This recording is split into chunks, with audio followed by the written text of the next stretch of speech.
Welcome back, MTG Joe here. Today we're doing another installment of the weekly meta breakdown where we look at the top performing decks on the MTG Arena ladder. This video is going to cover the standard best of one format. If you're looking for best of three, Explorer, Historic, Alchemy, off meta decks, Historic Brawl, check out the playlist. We cover pretty much every format provided that there's data every week. We also cover if there's ever special events like metagame challenges or qualifier weekends. So kind of everything you need in terms of a source of high-performing deck lists for arena-based formats. We get the data, as always, from UntapGG, companion tool that runs alongside Arena's client, aggregates your win rate with other users' data, and then gives us a whole bunch of cool stats. Link is in the video description down below. If you want to get started, let them know that I sent you over. As well, I'm going to paste all these deck lists, timestamp it, go as usual, so you can copy everything in there. So we start off, as always, looking at the popularity of decks, and then we'll go into the win rates themselves.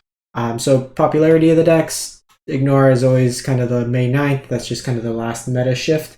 We are looking Diamond to Mythic rank this week. It's about the second week of the month, so most people who were previously Mythic with the reset get set to Plat, so they should be Diamond now, or Mythic, so we'll kind of shift our attention to that. In terms of popularity of the week, Mono White Humans is the top deck at 14%. We have the Mono Red Burn list, so this is the Mechanized Warfare version at 11.3. Selesnya Enchantments at 10.6, as well as Mono Red Aggro, so this is the Raiju version at 8.3. Mono Black Midrange is about 7.7 this week, but it's had a really rough week, all things considered. Like just today, the win rate's 50.6. It was very low 50%, where in past weeks it was like mid-50s. So it's still seeing a higher degree of play relative to the actual success of the deck, which is always kind of an interesting flip in terms of overall performance. Zori's Control, 5-color domain, and then surprisingly Golgari Fight Rigging is the deck that's wrapping up the format. Not sure if there was like a video that went out or something. Just the Golgari Fight Rigging decks were very popular at the beginning of the ladder. When Phyrexian Obliterator came out, but they largely don't do too well in terms of the format. You can see like a 46% win rate associated with it. And then if we're just kind of looking at trends in terms of the popularity of the decks, we have the Mono White Humans list at the beginning of the month was at 26% of the meta. It's just increasingly decreased. Great words. In terms of percentage, all the way down to 14. We see the Mono Red Burn list kind of peak and kind of come close to the Mono White deck and slowly decline, whereas we're seeing the Enchantment deck rise in popularity. We also see, in this case, Mono Black Midrange peak around 12.8. It was at one point the second most played deck, and it's kind of fallen off to the wayside. The Azorius Control deck's been pretty stable, along with like Mono Blue kind of mixed into there. I'm actually curious, 5-color domain. So 5-color domain's been pretty static at about 2 to 3% of the meta itself. So we're going to jump into it. We are looking standard from August 5th through to the 12th. Diamond to Mythic rank, 30,000 games of Magic played. And the top performing deck is Mono White Humans. So most played, highest win rate, always a interesting mix where folks are expecting a deck, but it's still performing. This week we have kind of some revisions with the deck where Phyrexian Vindicator has found a spot back in the deck. So this is a card that's from time to time has seen play. It's the Phyrexian Obliterator akin card. So 4 white for a 5/5. Whenever it would be dealt damage, you get to redirect that damage to any other target. So you combine that with, like, against, say, decks like Mono Red or the Mirror, which typically doesn't have too much removal outside of Brutal Cathar. And this is a big mirror breaker in these creature-based aggro decks. While we might see like sweepers deal with it or black-based removal, cut down doesn't hit it, so it's really just relying on go for the throat. So it's an interesting kind of pillar here in the format, kind of attack these creature mirrors and kind of break parity. So in past weeks, we've seen upwards of 4 Knight Errant of Eos, so kind of making that swap, forgoing a bit of card advantage for just pretty much like an unbeatable threat in some matchups. The rest of the deck is the Human Tribal deck, so Hopeful Initiate, Recruitment Officer kind of mixed into there with Thalia's, Intrepid Adversaries for your Lord effects, a couple copies of Guardian, Coppercoat Vanguard pumps up your whole squad, a copy of Skrull for protection, And then you have your 3-drop package of Adeline to go wide, Brutal Cathar's removal, and Anointed Peacekeeper to hopefully pick off those pesky sweepers out of your opponent's hand. 1 Mishra's Foundry, the rest all white sources to accommodate the 4 mana cost of Phyrexian Vindicator. We'll then pop over to 5-color Domain. So not really played 2.8%, but has had a pretty good showing at 59.7, just a shade under 60%. And the kind of tweak that we've seen this more recently is swapping the manner in which the interaction is. So this deck in best of 3 can be a little greedier because the decks tend to be a little bit greedier. In best of 1, there's a lot of linear aggro decks, there's a lot more Thalia decks, so you need to be able to interact with your opponent a lot earlier. So we're seeing Depopulate, along with Sunfall, no Farewells in this list. The Courier's Briefcase can be used as early ramp and then late game card draw. Also, it just provides a blocker that can soak up some damage for a turn.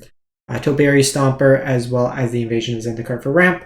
Basically just trying to ramp ahead, play Atraxa, Atali, or Herd Migration as your primary win cons. Archangel of Wrath is a really nice lifelinker for the aggressive matchups. And then like Wandering Emperor, Leyline Binding can be flash-based removal. Could also win with Myrex tokens if the game tend to go long. We then move to Naya Humans, 58%. So another human-based strategy, but this version is including green and red with the additions of like Plaza Heroes, Secluded Courtyard, and some dual lands. Halana and Alana makes any creature after it, or you already have outside Halana, bigger, hastier, and just kind of smash in. Sigarda is a Lord effect, and it also can provide card advantage through Coven. We've seen some instances where the other Sigarda also gets played, and that one lets you cast cards off the top of your library. So kind of some configuration differences there. You have Malira as a way to kind of protect your key threats. Some Valor stands for either protection or, say, kill a Sheoldred or an Atraxa. Skrulls for protection, just a bit more 2-drops, and then topping out on your powerful 4-drops here. We then go to the first iteration of Mono Red, so the second most popular deck, but 4th in terms of win rate for the week, 56.5. So the burn version of the deck tends to do a little bit better into the creature mirrors, only because you can kind of answer their creatures. And that's thanks to End the Festivities, powered up with Mechanized Warfare. Every iteration of Warfare lets your End the Festivities deal 1 additional damage to your opponent's creatures, so 2-3 damage. Very good against these kind of go-wide creature strategies. However, we can see something like End the Festivities, and then just the burn in general, be tough against something like the Phyrexian Vindicator. The big difference between this deck and Mono Red Aggro is the next deck, but we'll kind of look at them, or it's the 6th best deck, but we'll look at it kind of adjacent. I like to compare them. So you have the Voldaren Epicures in this version, as well as the Reckless Impulses. Both these can provide card advantage. The Voldaren Epicure provides card selection, but you'll see more ping style effects to take advantage of the Mechanized Warfare. This version of the deck's also on 20 lines because the curve tends to be a little bit lower. We compare it to the Mono Red Aggro deck, which is about a % difference at 56. We see 22 lands, the curve goes up to the Thundering Raijus, and then you're playing Bloodthirsty Adversary as something to flashbacks and burn spells. You're also playing Strangles, so better kind of individual burn, but if your opponent tends to go wide or spam the board, you could run into a bit of an issue that way there. Otherwise, the deck's pretty much the same. Kumano, Swiftspears, Phoenix Chick, Play with Fires, Lightning Strikes, and Felden mixed into there as well. So about a % difference, just really kind of, I think, depending on what you're running into in those regards. And then lastly, we have the Selesnya Enchantments deck. So 56% win rate. This one here is kind of built around the Calyx to put counters on your creatures or make copies of enchantment creatures if you have like an aura. And last week, I think we saw the Afara battle see play. This version is just a little bit more streamlined. Ossifications in the mana bay as removal. Mashiko for pump. You have Generous Visitor and Kami that also kind of scale and get bigger. Catilda looks at spirits and enchantments. So the Kami and Generous Visitor are both spirits. Some Skrulls for protection, double your abilities with like Weaver, Jukai for cost reduction, and then the nice thing, like if you go Calyx, put Audacity onto something, and then make copies of, say, like your Spirited Companions or Ossifications or your Mashikos, you can pump through a bunch of damage in that respect. So that one was at 56%.